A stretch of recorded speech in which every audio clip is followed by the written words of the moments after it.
বিসমিল্লাহির রহমানির রহিম। আসসালামু আলাইকুম। দীর্ঘদিন অসুস্থ থাকার পর আপনাদের সামনে কথা বলতে পারার জন্য আল্লাহর কাছে শুকরিয়া আদায় করছি।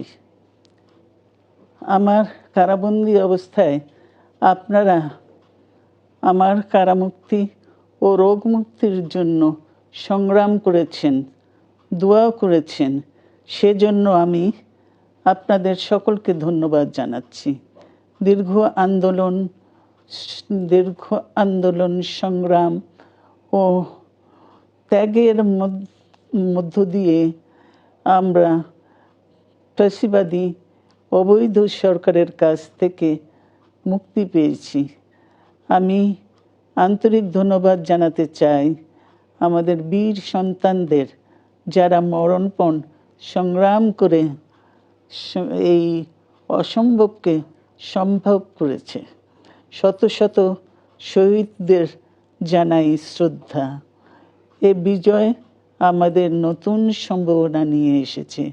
দীর্ঘদিনের নজিরবিহীন দুর্নীতি,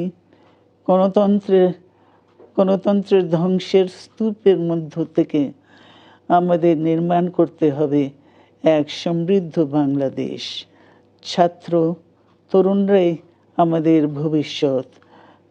তরুণরা এই যে স্বপ্ন নিয়ে বুকের রক্ত ঢেলে দিয়েছে, সেই স্বপ্ন বাস্তবায়নে করতে মেধা, যোগ্যতা, জ্ঞান ভিত্তিক গণতান্ত্রিক বাংলাদেশ গড়ে তুলতে হবে। শোষণহীন সমৃদ্ধ বাংলাদেশ। সকল ধর্মের গোত্রের অধিকার নিশ্চিত করতে হবে। শান্তি,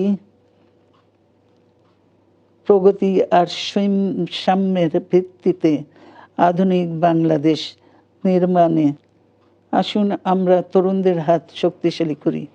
ধ্বংস নয়, প্রতিশোধ নয়, প্রতিহিংসা নয়, ভালোবাসা, শান্তি ও জ্ঞান ভিত্তিক সমাজ গড়ে তুলি। আল্লাহ হাফেজ। বাংলাদেশ জিন্দাবাদ।